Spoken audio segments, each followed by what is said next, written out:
Today we're going to be taking a look at how to create a table in Excel and name ranges. This is lessons 12 and 13 in your book.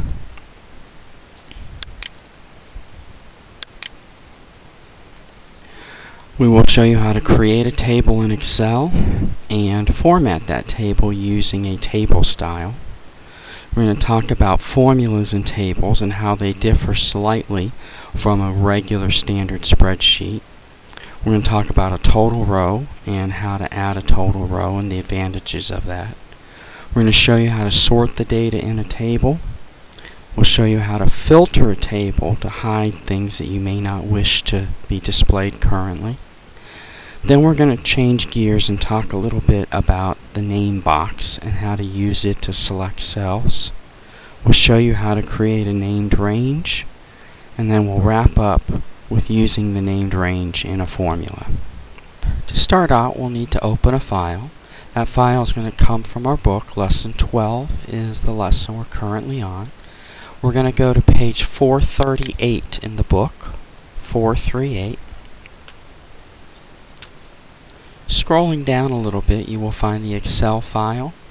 You can use this to open the file, or we can also access the file if you're in the classroom from Class Files. Going to Class Files,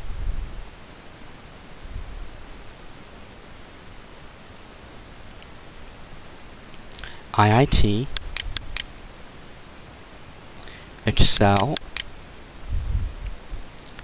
We are now in Chapter 2.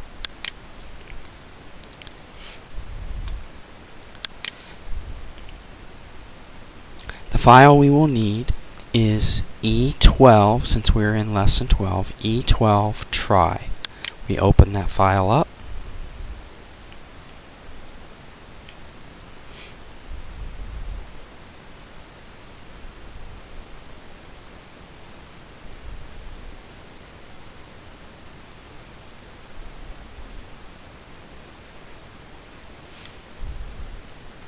Once the file is open, we do need to save the file. So we're going to do a File, Save As.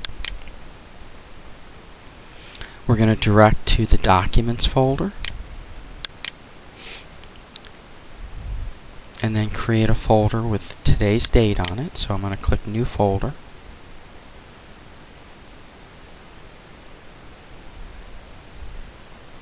Type in today's date. Open that folder up and add our initials to the end of this file name.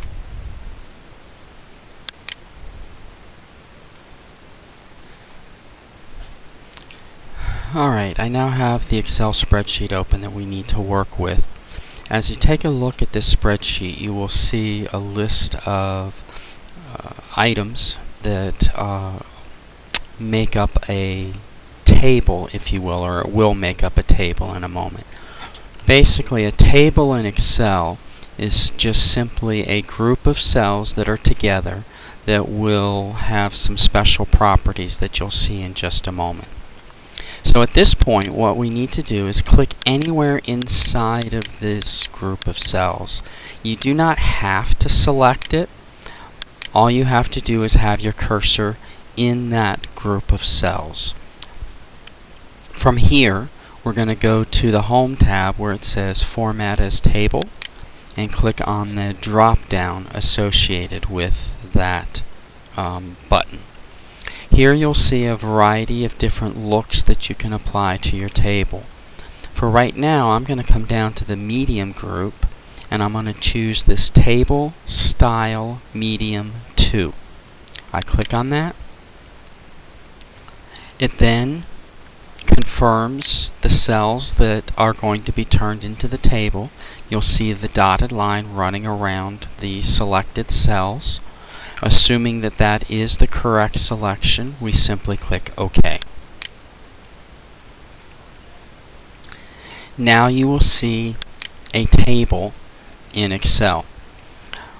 One of the ways that you'll know that you have a table, besides the coloring, is you will see these little triangle things appearing at the top row of your table. and we're going to talk about what those are in just a moment.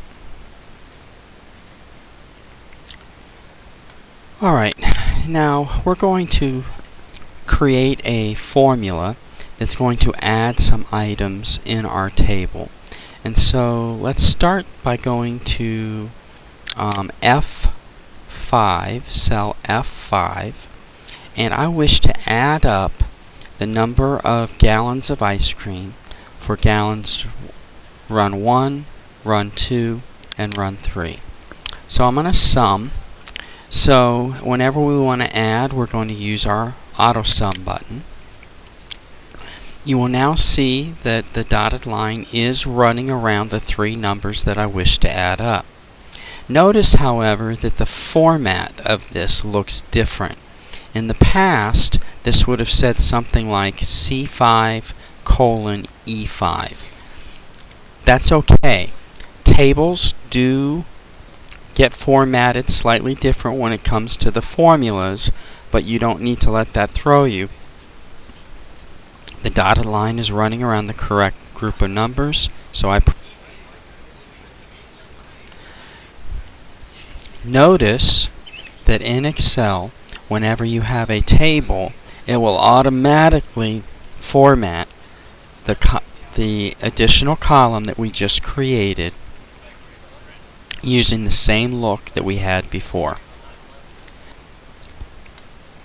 Alright, now that we've added this F column, and actually we should rename the F column because it extrapolated. We had gallons run 1, 2, 3, so it assumed this was going to be gallons run 4.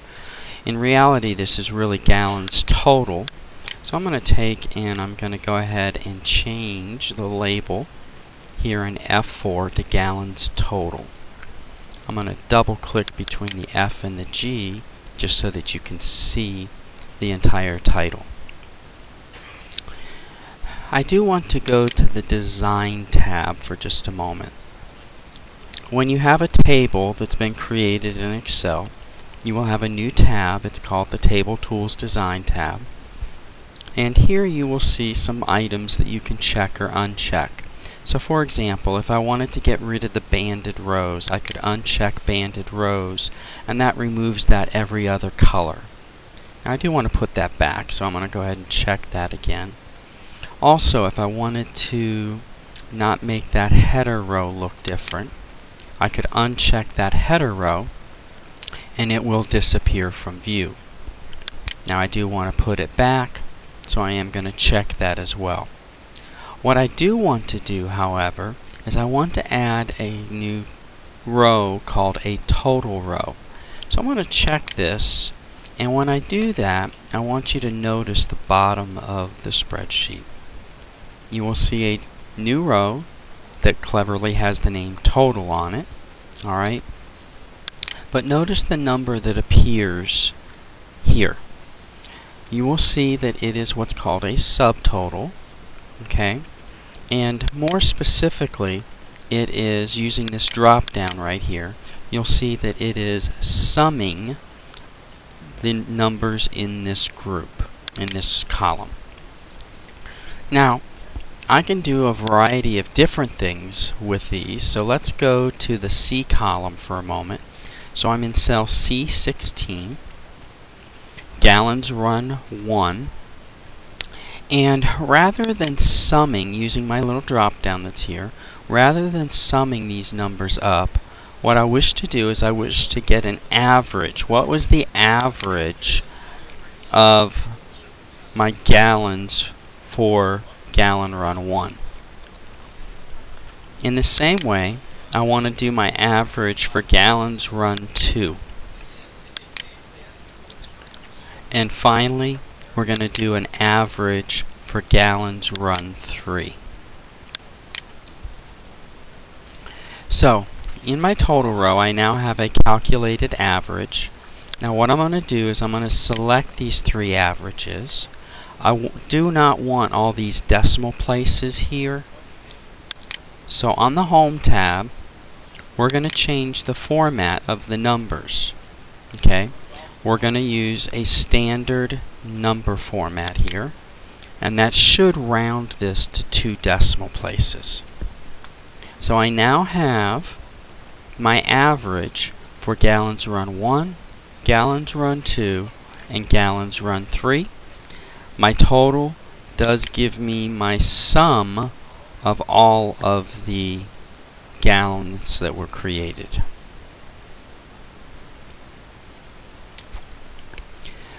The next thing I want to do is I want to take a look at sorting my table. Right now, the table is not really sorted in any obvious method. And so what I'd like to do is to sort this table based on flavor. So for right now, what I want to do is alphabetize this list based on flavor. Well, that's part of what this triangle drop down does. One of the things that it does is allows me to sort based on that column. So with the flavor column selected, I'm going to click the drop down here, and I'm going to choose to sort from A to Z for flavor. That is going to take my entire table. It's going to sort it so that the flavors are now starting with B for Berry Burst and going up to vanilla. Now I can do this using any column. If I wish to sort by base, I could come to the base option and sort A to Z, and that's going to put my chocolate items first, other second, and vanilla last. Alright. I can sort also by my grand totals if I wanted to.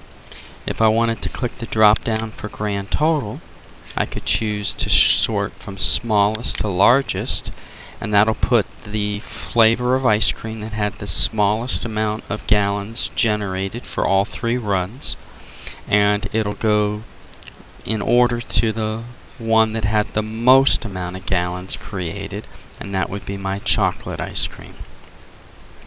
So I can sort using the triangles at the top of my table columns. Well, besides sorting, the other thing it does give me the ability to do is to filter my data. Filtering is when I want to hide some of my rows. So for example, if I only wanted to view my ice creams that had a base of vanilla. So in other words, I want to hide the chocolate items, and I wish to hide the other item. So where I see the word base, I'm going to click that drop down arrow. Sorting is at the top, filtering is at the bottom. So I wish to only display my vanilla items. So what I'm going to do is uncheck this select all. That does then uncheck all the items, but I'm going to add back the check just for vanilla. What this is going to do is when I click OK, it's going to hide from view all the items except for those items that have a base of vanilla. If I wish to get rid of a filter, I want to clear the filter out, I can simply click on the same button that created the filter. I can choose Clear Filter From, base is the column name, or I could choose the Select All down here and it would amount to the same thing. For now I'm going to go ahead and say Clear Filter, and that once again displays all the records.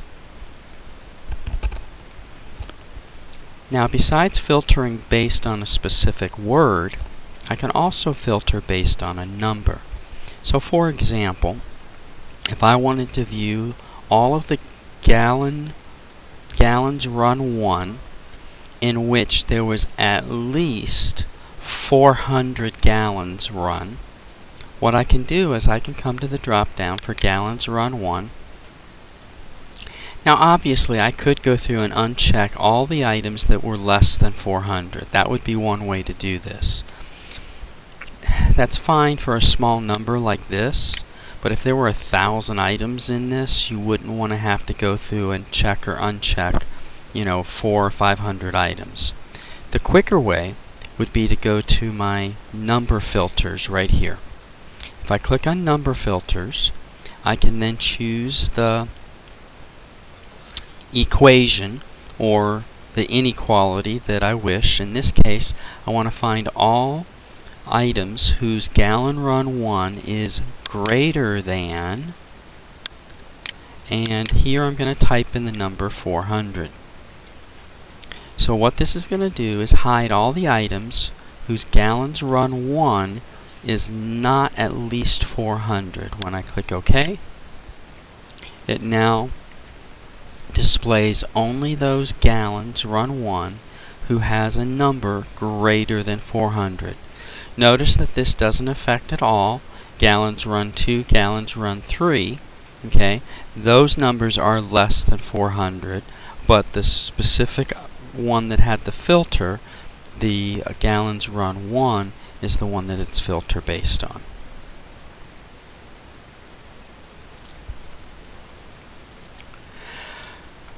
I'm going to remove the filter that we just put in place.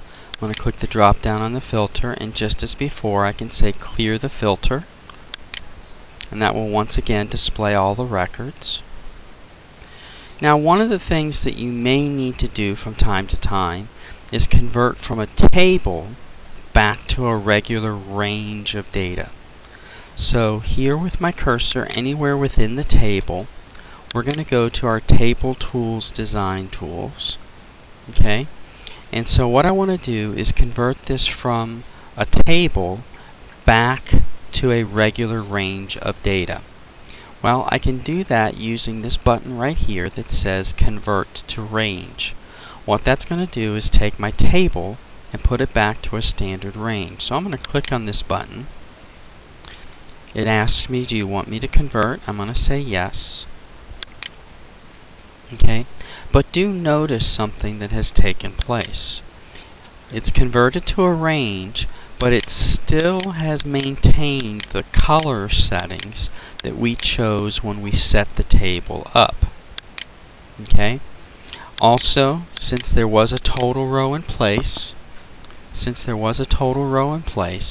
it does maintain the formulas relating to that total row. So we do have the ability to convert from a table to a range, and it will keep a lot of the characteristics of the table, even though officially it's no longer considered a table.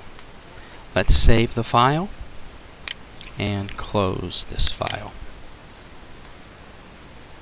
I'm going to move now into lesson 13, dealing with named ranges. And so the page number that we can actually go to open the file is page 446. So I'm going to come up here and go to page 446. And here you will find the Excel file, the E13 try file, that will be able to demonstrate the things that we're going to work on. If you're working in Class, you can get to that same file by going to Class Files,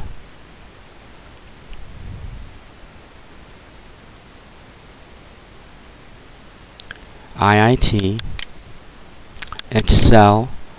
Remember, we are in Chapter 2, and so I'm looking for the E13 try file. I open that file up.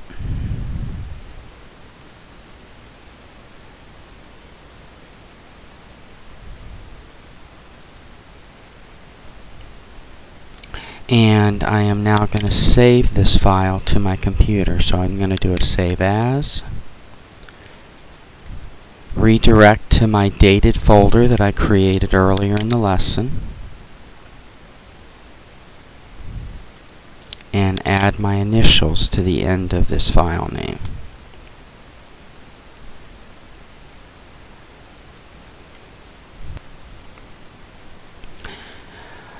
The first cell we want to go to is going to be cell A2. And in this cell, we're going to put in a function. Now, this is kind of a unique function. It does deal with dates. It's called the now function. And what it does is it simply puts in today's date, whatever today's date happens to be. So I'm going to come up to my AutoSum button. As I've mentioned before, most of the functions we need will be here, but if you can't find the function you're looking for, we're going to go to More Functions. So I'm going to come down to More Functions, and I'm going to type in the word Now, N-O-W, and click Go. There you will see the Now function. I'm going to click on that function and click OK. This particular function has no arguments. It simply puts in today's date. When I click OK, it now displays today's date, also includes time. Now, as a note on this, I can change the format of this. A date has a format. It is a number format. So I'm going to come here, I'm on my Home tab, the number group. Anytime I want to change the look of how a number displays, I go to my number formats. And I can choose the short date, which would hide the time, or I could choose the long date if I wanted to spell it out. I'm going to go ahead and choose the short date at this point in time.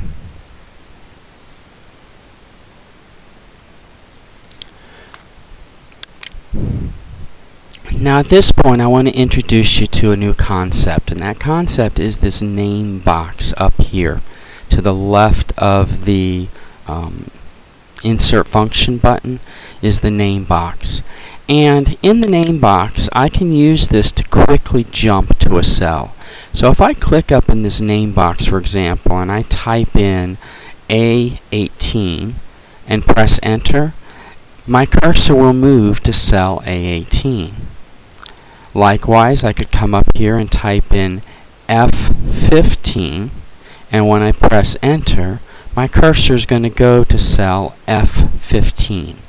So if you know the cell you want to go to, a quick way to get there is to click in the name box, type in the cell name, and that'll take you to that spot. Well, the other thing that we can do is we can assign other names as well. And so what we're going to do is we are going to select, I want to go from C5 to C8. Okay, what I'm doing is I'm selecting my chocolate flavored ice creams specifically for the first run. Okay, so I've selected the 4 chocolate items relating to the first run. Now what I'm going to do is I'm going to give this range, these 4 cells, I want to give them a name. And so I'm going to come up to this name box where we typed in our cells before. And when it comes to names, you cannot have spaces, but I'm going to call this Choc, C-H-O-C, Run, R-U-N, 1. Okay? Choc Run 1. That's going to basically be the chocolate for Run 1. Now I'm going to press the Enter key to lock that name in place. Now to demonstrate the use of it for just a second, I'm going to click away from the text, from the selection, come back up to my name box, but this time instead of clicking in the name box, I'm going to click the drop down, and there you will see that Choc Run 1 that we put in. I'm going to click on it, and it once again selects that group of cells. Well, in a similar manner, I'm going to select the chocolate for Run 2.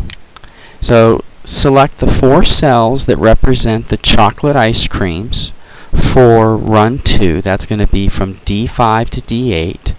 And I'm going to give this a name. I'm going to call it Choc, C-H-O-C, Run, and then the number 2.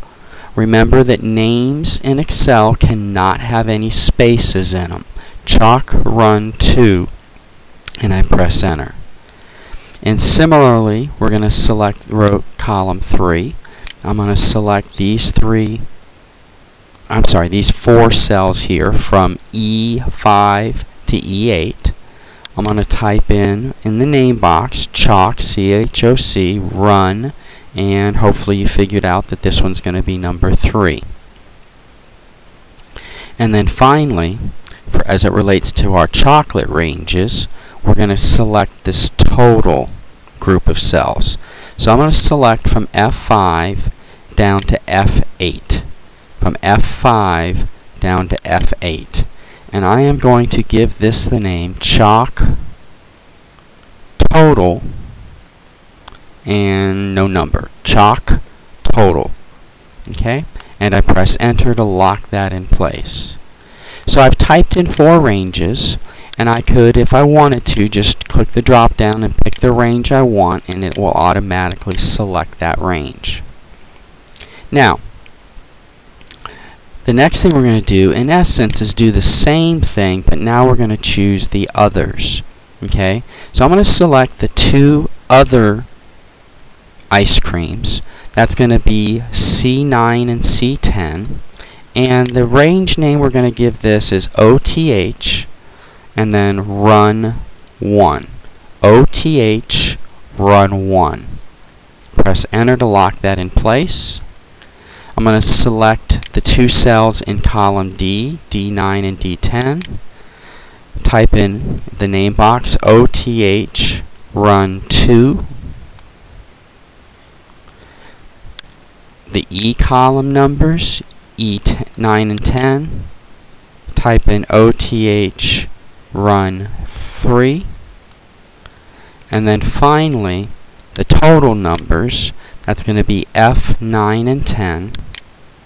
And we're typing in the name OTH, total. So, just like before, I can select any of these items and it will reselect these cells. One last group, and that's the vanilla group. So, I'm going to select the vanilla for run 1. That is C11 to C15. And I'm going to type in van, V-A-N, run 1. Van run 1. Selecting D11. Selecting D11 to D15. I type in van run 2. Going to the E column, E11 to E15, van run 3, and then for the last named range we're going to select the F column, F11 to F15, and type in van total. Alright, so I've named all my ranges that the book wants me to name. I'm going to save my work, and now we're going to show you how to do some calculations based on those items. Now that we have our named ranges in place, we're going to use those ranges as a part of our formula that we're going to create. Down here it says chocolate subtotal. What I want to do is I want to add all of the chocolate total numbers. So with my cursor here, since we are going to add, we are going to use AutoSum just like we've always used before. But this time, instead of selecting these numbers up here, I'm going to type in Choc, C-H-O-C, C-H-O-C, and total. Okay, Choc total. That was the name of that range that I created. So I've told it to add my Choc total numbers. I press enter, and that locks that formula in place in which it adds those chocolate numbers. Next, we're going to add up our other numbers. So, I'm going to go up and use my AutoSum again, but this time I'm going to begin to type in other, because this was called other total here. So I'm going to type in oth total, and when I press enter, that will lock that in place, and those are my other numbers totaled up. And finally, we're going to do the vanilla numbers. So with my cursor here in cell B20, I click the AutoSum. I type in VAN. Okay, I'm going to come down to this van total. I use the tab key in order to select that number and press enter.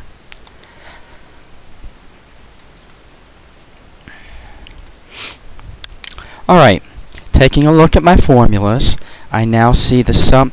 Actually, let me review something we did before. I'm going to go to my formulas tab, and I'm going to click on the button that says Show Formulas.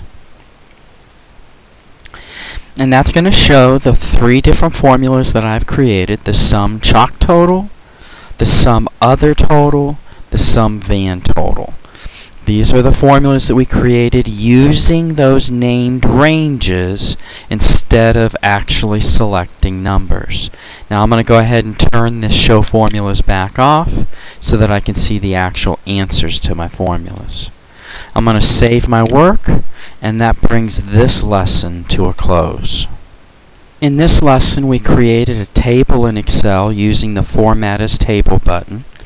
We formatted that table with a style using that same button. We showed you how formulas differ just a little bit as it worked with tables. We added a total row that was from the Design tab of our ribbon. We added a total row, giving us the ability to do some averages and summing. We showed you how to sort data within a table, filter data within a table. Then we talked a little bit about the name box and how you could use it to type in a cell number and you could go straight to that cell. We then showed you how to create a named range. Named ranges give us the ability to easily jump to those names, to reselect that group, or to use those names in a formula if I want. In fact, that was the last item that we did, and that is we use those names in our formula.